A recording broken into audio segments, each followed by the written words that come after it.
All right. So, good morning and namaste, and greetings from National Eye Institute.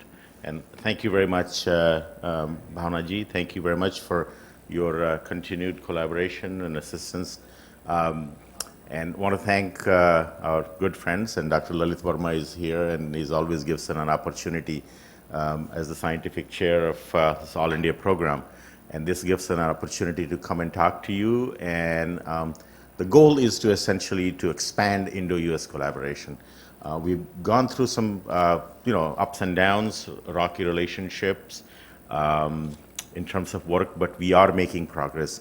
And I'm so glad Dr. Ronnie George is here. He's just done some very pioneering work with us, with our PIs, especially with Dr. Janie Wiggs.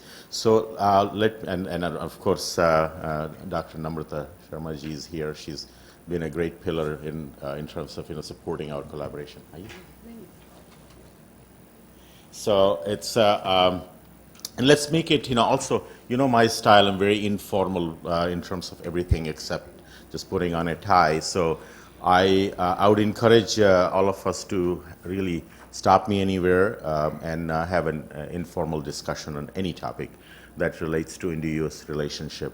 And also want to bring the greetings from Dr. Santa Tumminia. She is the acting director of National Eye Institute.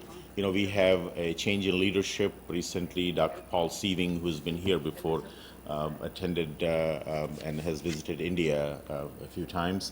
So he recently stepped down, left, and Dr. Santa Tumminia has stepped up to serve as acting director until there's a national or international search that's going on. So we expect to have a new director hopefully in about 3 to 9 months. That's what they tell us. But until then, and so that's how she wasn't able to make it here last minute, leadership issues, but she's literally and sends her personal greetings to all of you, and she's just conveyed that to me again this morning on a phone call. So Dr. Bhavnaji had an opportunity two of us met with her about 2 weeks ago, just before you came to, and we talked about this session, and she essentially says that she is fully supportive in her leadership's time with the Indo-US relationship. So let's just quickly go through a summary of where we are in terms of Indo-US relationship. So this I always like to put this, that opinions expressed are my own. And many of you know, many of you have been to NIH campus, and some of you have not, are yet to come, and please do visit. Clearly, this is our campus just outside Washington, D.C. in Bethesda, Maryland. And as you can see, what we like to point out is that it's an agency of the United States government under our so-called Ministry of Health. We call it Department of Health and Human Services, that conducts and supports medical research to uncover new knowledge. And what I like to point out on a global scale is that, as you can see, this is the agency stands to help improve the health of all Americans and the human condition throughout the world. So clearly we are interested, it's your issue, it's our issue, and we work together.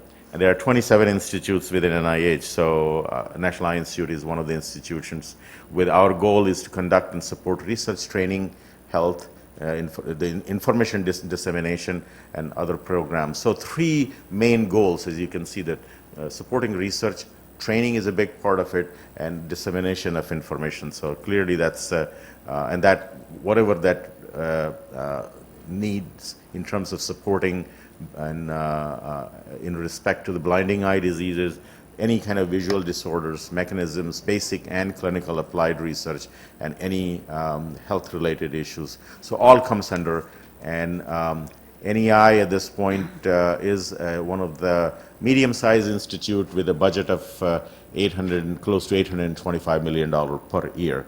The overall NIH budget, many of you know, is $42 billion. And so clearly, wherever this money goes, that sets the direction for worldwide direction for research and training. And so what NEI does is clearly makes a big impact, not just in America, all over the world, so that's something to remember. Okay, so this is this year's appropriation budget is over $820 million. And so we know that many of you are experts in various areas, and but I just want to point out that we have a big task ahead. There are over 39 million people around the world, blind, 250 million or so not able to see, and but clearly the developing countries, especially the Asian countries, they shoulder the biggest burden. So therefore, we are trying to get very involved in doing and working with not just with India, Southeast Asia, and Asian countries. And we'll, as the day progresses, there are other sessions that will expand on that goal. We'll talk about it. One of the sessions is a Global Eye Genetics Consortium, which many of you are involved and are making contribution. So we'll discuss that on a global level in those sessions and how we can all collaborate and work together. So clearly a basic strategy, a coordinated strategy for basic science as well as applied research has to be there in order to reduce the global burden.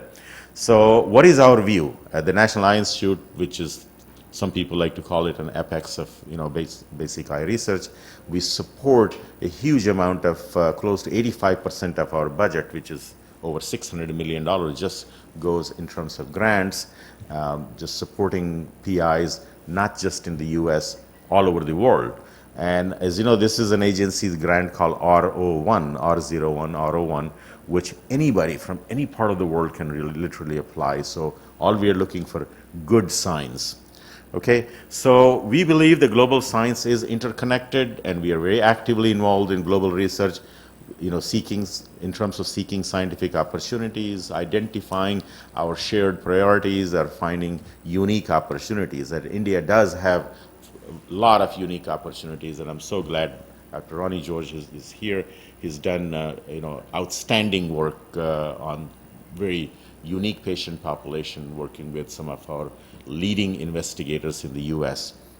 So in terms of finding and working on the partnership among scientists, governments, companies, NGOs, and in order to leverage the NIH funds. So this really working all together, this even grows further, more than one can imagine in terms of putting an impact on global research. So as I said, the final point here is that anyone from any country around the world can apply for NIH science grants. Okay, and you can just go on the NIH site and get more information or contact me. So so this is just a footprint in what has happened in the last 4 or 5 years. This was our footprint in 2015 and 2016, and then 2017 and 2018. So clearly our footprints, NEI's collaborations are expanding. I don't like to claim that it's all because of my efforts, but it has been a tremendous journey working with people from around the world. And you can imagine India is just one country under my portfolio. So, but it is a very important country that we work, and there's just amazing part, what I see, that Indian investigators, Indian scientists, they inspire me, and I have said that openly. That even I had a meeting with your Department of Biotechnology senior leadership and the embassy people, and I keep telling them that we work with India and Indian investigators because. So I'm going to take Dr. Sandra Tuminia's time as well. So this is a combined joint talk. Is it okay, Madam Chair? So we have this, as you can see, that a number of countries right now, active collaboration, and a number of projects that growing from 30 to 177 in just 3-4 years. And it's even more, so the current data is being compiled as there were some database issues just before. So we are just kind of showing a trend which is really expanding, and there are more and more people are interested in working. So these are just some of the summary of international program activities. These are our relatively big program, US-China, of course, you can imagine that. And we do parallel funding support, US-Indo program, which is, we are working with your DBT, that's your nodal agency, and That's also a parallel funded program. And U.S. Brazil, U.S. Ireland, and then we started International Genomics Fellowship, which is we have expanded from 1 a year to 5 genomics fellowship, and interestingly that and as expected, the very first recipient was an Indian, Dr. Shalja Tibriwal at Shroff Hospital. So she was trained with us a few years ago as being the very first fellow, and so she is doing some amazing work. So global programs are making impact, and we just started another new fellowship, which is a ICO fellowship, working with NEI ICO fellowship. And I'm very pleased to announce that the very first recipient is also an Indian, Dr. Mayank Balsal, and let's give him a round of applause.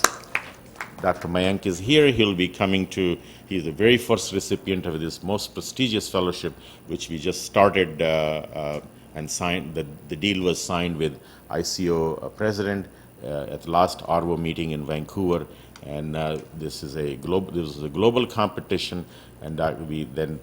Mayank Bansal's credentials were presented among the other 3 top candidates, and we had an interview panel, so we selected him, and he's right here, and he'll be joining us in a few months. National Institute also started a program that many of you know. It's called GEGC, Global iGenetics Consortium, and this we'll have a session on that right after this, I believe, in this room. So, and then the other programs also include, a large intramural collaboration with the UK and several other countries. In addition, we have continued postdoctoral program, which is like a long-term research fellowship program. That is very principal investigator based, and there are more than 20 labs that specialize in various kinds of intramural research, and we have many Indian scientists that have been trained, that are being trained, and that will be trained, I have no doubt, in the future. So that's one thing. If you're interested in a long-term fellowship, this is something to look at. And then we have visiting fellows and visiting faculty, senior leadership, and I'm very pleased to mention here Professor Bhavna Chawla, who's served as just very recently as a visiting professor, visiting scientist, and spent some time with us just recently. And I'm delighted that she's moderating the session. So it's always a pleasure to see participation of India at various levels: short-term fellowship, long-term fellowship, prestigious fellowship, visiting professorship. In addition, we have numerous Indian scientists coming and walking the corridors in the building of National Institute. The very frequent visitor, your AI, now the past president, Dr. Natarajan, he's there several times a year and has personal relationship with many of us. So he keeps reminding us that, look, India is very active. Indian science is very active. So we thank you for all that. So let's move to.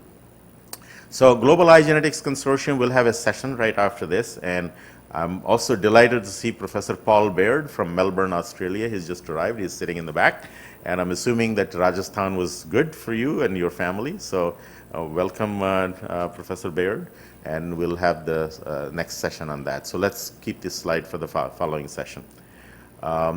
So this was the International Genomics Fellowship. We are now doing 5 a year. And it's all we expanded it from 1 fellowship to 5, and everything is all paid for in this. It's also a global competition for LMICs, and but I would encourage many of you to spread the news, spread the word, and so that we continue to get good fellows who can actually come back and do continue or start new work in this part of the world. Okay, so this is my contact information. Please feel free to contact me for anything. I'm here throughout the meeting. I'll be happy to meet with you. So I'm going to stop here. And as I said, can we, Madam Moderator, can we do just an informal, if there is any questions, right? Sure. Okay. So we're happy to take questions, if there are any, for Dr. John. Are there any questions, anything? Yeah. That's the goal. That's a lot of talent. How did you hear about Maybe word of mouth or yeah. So you have been looking this for the new fellowship, the responsibility went to ICO. We gave them a contract. It's called sole source contract. So what I'm saying is the penetration of this knowledge that this is all is available is has to be done more. Because the reason is that I also travel quite a bit. A lot of people are not aware that all this can be done. And believe me, talent is abundant. Yes. It's just that you tell them, they will explore. So maybe we can put on our website that this is available. Exactly the idea of what we discussed last night with some of the leaders Yeah. in operation. I said, how do I tell people all over India? No, but I have taken a couple of pictures from here. I will try and put at least this is available. Let people contact you, or maybe Bansal is there, so they can become your vocal for information. Excellent. Let's work with your team. And same is true for SARC also, because you see so many developing countries are here. SARC session is going on, and if this information percolates, ultimately it is good for science and That's our goal. because your first slide said that for the entire world. So now these things are they will come in since I joined, started speaking, and I'm actually thinking of more fellowship. So I don't want to give out. Honestly, all these budding scientists and all, they are just wary of the fact that they go, who will take care of the travel, stay, all these things, because you see, I have personally gone through all this, so that is what keeps them down. So this one is both these fellowships are short term because some people cannot get away from us.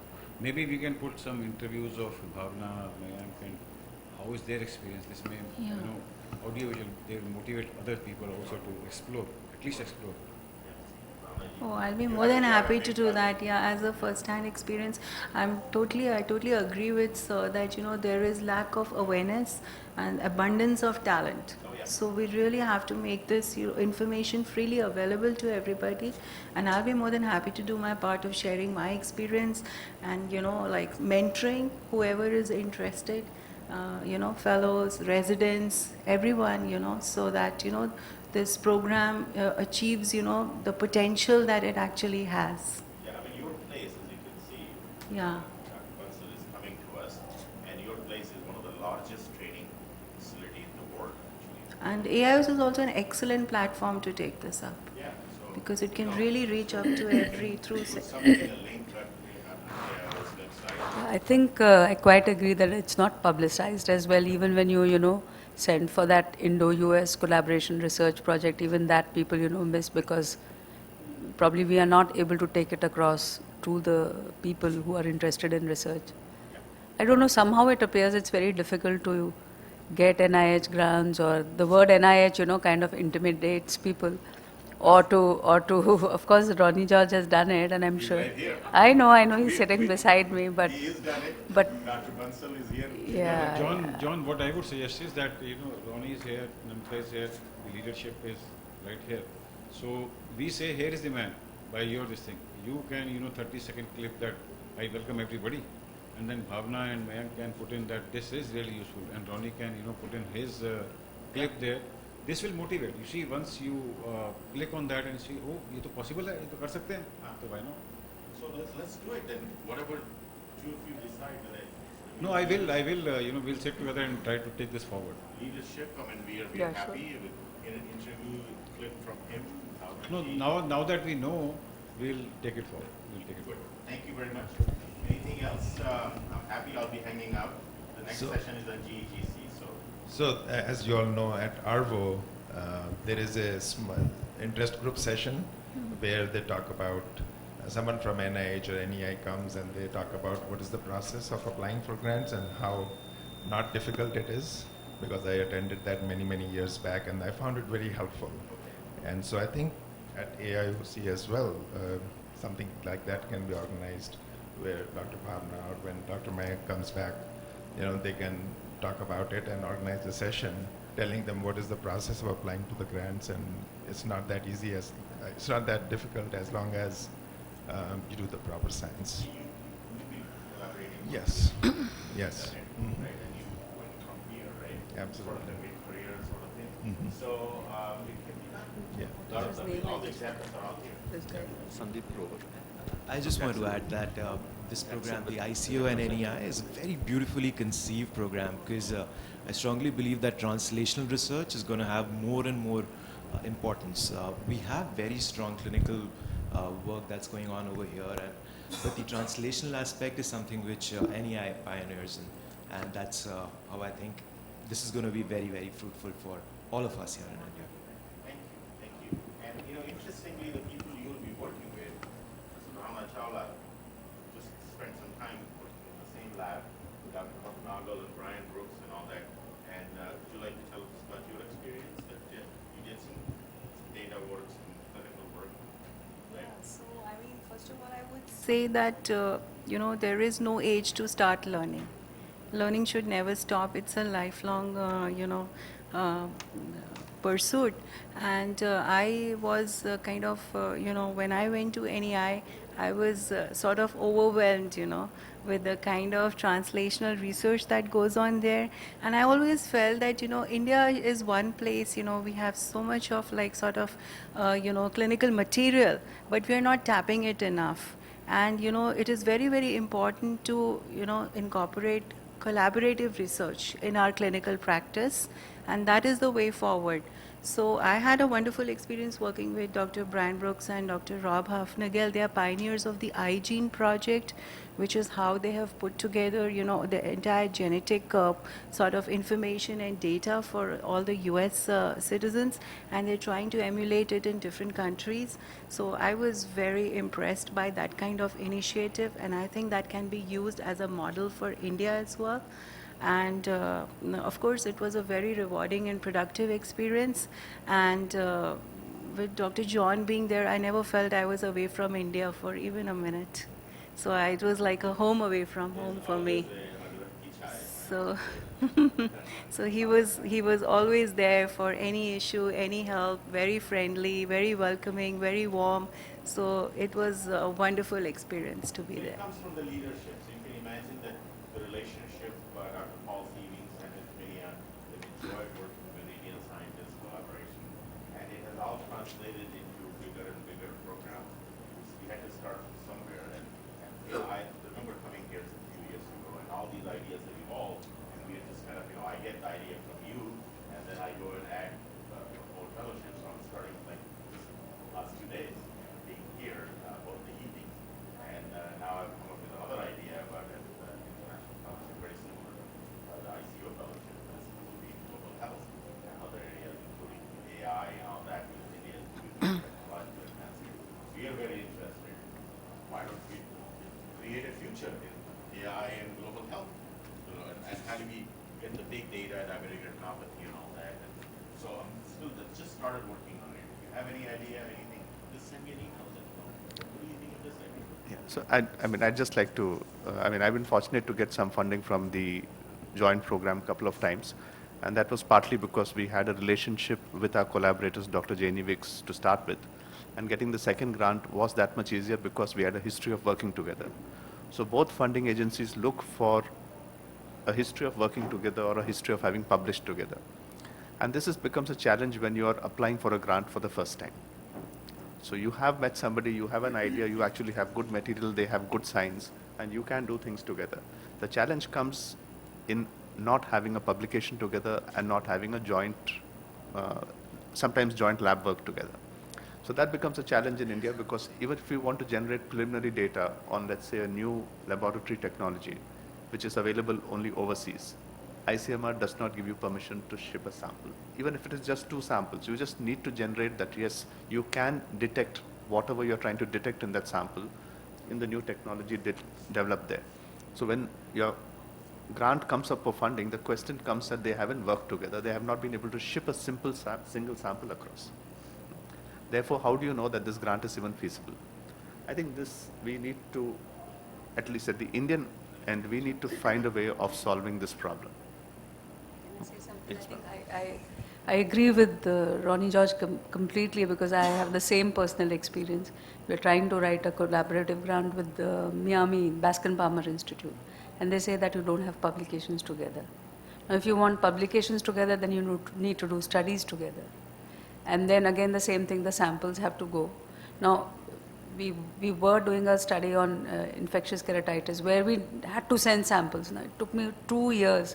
Eventually, we did manage to send the samples through ICMR, because ICMR has this, and again, through personal contacts, it was possible. But it took 2 years for that to materialize, all the permissions and everything. Yeah. Then after that it happened. But what I'm saying is it's really tough. For genetic analysis, it will be tougher. This was for microorganisms and so it doesn't make too much of a difference. But this is a huge, you can say this is the biggest limiting factor as far as the genetics studies are concerned. Okay, so get a microphone here. So let's look at, there are a lot of good things that are working. Just 3 days ago, I was with the senior leadership of DBT in their office, and I expressed all the frustrations what I just heard from you, Dr. Namrataji, and they said, look, number one thing that you're very committed and we're very committed, that's DBT. They're very committed, and they want to continue the program. I even said that some of these frustrations, my people, program officers, they tell me that let's walk away from this. And I said, I'm not going to leave the table as long as I'm the director for the international office.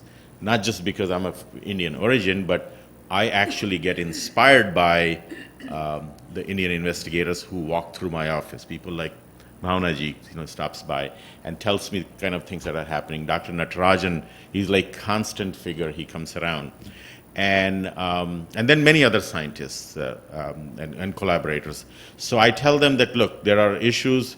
Who doesn't have issues? Big governments, India and US government too, huge bureaucracies, of course, right? But there are many good things that are happening. So we have continued, and there's no reason to get discouraged. Your DBT is very committed. Your ICMR Director General, Professor Balram, was there just a few months ago, back in July. And he said, well, you're already working with DBT. If you need any help from ICMR, Gyan, come to me, right? I've known him for a long time. So at a very high level of your leadership, they are all committed. But the question is that whatever you want to get in India, you have to do it. I've got, I serve people like Dr. Grover. He's my taxpayer, right? He pays my salary. So that's my first goal, right? Yes, I'm very nice to all of you because you all come. There's always a masala tea in my office. But the question is that you have to take things in your hand. You have to go to DBT. So one trick I can tell you, when this ASIC study was envisaged, RP Center was not a part of it. It was between LVPI, Arvind, and these were the only 2 centers. And they did this study with them. And then 2 years down the line, the samples were all collected, everything was done. They realized that they cannot be transported. There were 2,000 samples which had to be transported from India to Singapore. So then they, collaborated with the government sector, because it's easier to get it through the government sector. Then we came into fray, we started doing the study. And finally, when our samples also got collected, then a combined application went, but the main applicant was, a government institution. And then that, finally went through. So it's always good to have, when you're doing especially multicentric studies, good to collaborate with a government institution, because then if that government institution becomes a main applicant, then it's slightly easier, rather than, private institutions, especially for transport of samples. So transport of sample is I call it your national issue, right? China has the same issue. No, yeah.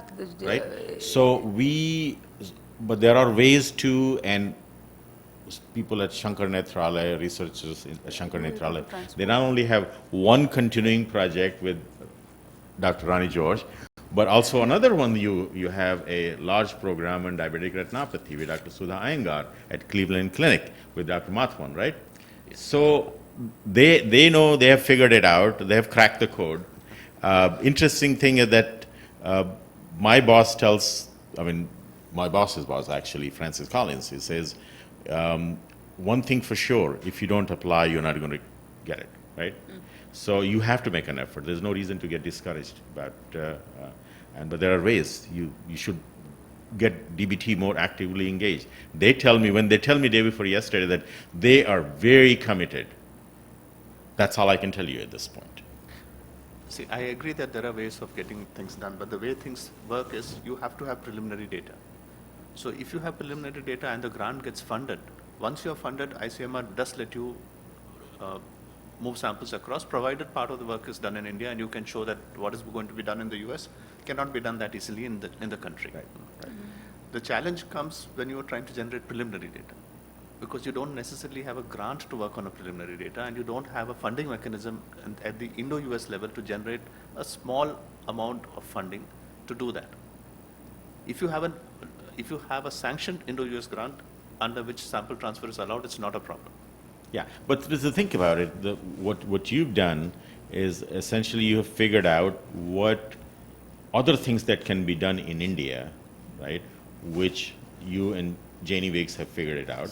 So, and if it involves shipment of samples, I have been told that X% of samples can be transferred. That's a very small percentage. Right, right. That's a very small And if that is good enough to generate a preliminary data, No, it is not. It is not. It is not. No, even that can be generated only once you have a grant. For preliminary data, you cannot transfer That's sample. a huge challenge. So the way we worked with Sudha was different. We had genotype data, and she being a statistical geneticist, she could figure out with the genotyped data, just the statistical data, we could manage to get some preliminary data out. But if you're trying to do something new, this is a roadblock. So also you have to think of, there are kinds of projects that you can do here or in collaboration.